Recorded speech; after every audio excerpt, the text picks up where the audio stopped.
So I'm going to start this video with a short story that happened to me a while back while I was still working in a corporate world in an office. I was having a casual conversation with one of my colleagues and we were talking about movies, and I was talking to her about a movie I saw when I was growing up called Death Wish. And I was telling her that that movie had a profound impact on me because it was a very violent movie at the time, and I'd never seen so much violence in my life prior to that. And that movie was so popular, they ended up making 5 of them. It turned into a franchise. So I thought, she must have heard of it. And she was looking at me blankly as if she had no idea what I was talking about. Obviously, I clocked the fact that she didn't seem to know. So I tried to jog a memory and I said, you must, It had Charles Bronson as the lead actor in it. And she looked at me and she said, who the hell's Charles Bronson? I mean, for those of you who don't know who Charles Bronson is, it would be the equivalent of someone like Leonardo DiCaprio or Brad Pitt in terms of fame, right? And she had no idea who that was. And that really shocked me because I thought, well, first of all, it made me feel as old as hell. And that was the very first time that feeling happened to me. But secondly, I also realized that even though Charles Bronson was massive at the time, he was already being erased from people's memories. I mean, there was only a 15-year age gap between me and my colleague, and yet she had no idea who he was. And the thing is, it doesn't matter how big you are. So if I said to you, who was the richest man on the planet in 1850? You don't know, I don't know, and I don't care. And if I said to you, who's the richest man today? You're probably going to say Elon Musk, right? But I tell you what, Elon Musk will be equally forgotten, not maybe in 5 years, not in 10 years, but it will be gone. It will become a footnote as well. And that's the cruel reality of life. Nobody will remember you. And the thing is, you don't have to be dead. It will happen while you're alive too. Now, if you're in your 50s, you've probably had multiple jobs by now, or you've worked for the same company for a number of years, and along the way you've met a ton of people, a ton of colleagues, and with these people you shared, or some of them, you may have shared a specific bond with them. You shared drinks, you shared lunches, you went at work dues, you shared your personal problems with them, and they may have shared their personal problems with you, and you build that tight bond which made you believe you were friends. Now, the problem with that is the only common denominator that you had to start off with was work. You were put together. It wasn't your choice. You were forced into it. So although you think you may have built a specific bond with some people, and you also think that they became friends in the process, the minute their path goes into a different direction from yours, they kind of fade away, they disappear. You forget about them, and guess what?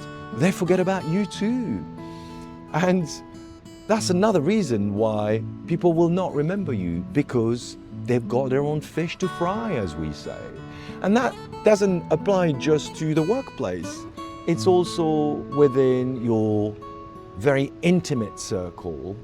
So when you meet a partner, when you get married, or you have a long-term relationship, you're being introduced to the friends of your partner.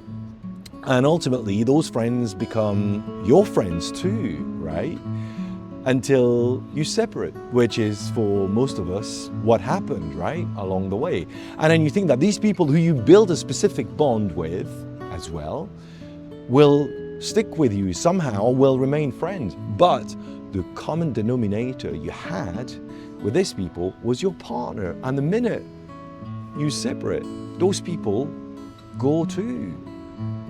Even if you've been in a relationship for 10, 15, 20 years, they will side with who they knew in the first place, their friend, and they'll forget about you. And at first, it hurts, and I know because I went through it. You don't even receive as little as a text or a phone call to say, hey, how you doing? None of that. You're forgotten, almost written off. And it's very, very hurtful at first until you realize you shouldn't feel hurt because it's your ego talking. It's the fact that they have got their own lives to get on with. Your problems is not their problems. They may feel sorry for you. They don't really care that much because you're not their priority. Nobody's going to think about you 24/7 apart from yourself. You think that the world evolves around you when it doesn't. Even your children will forget about you. I know it sounds pretty harsh, right? But you will probably be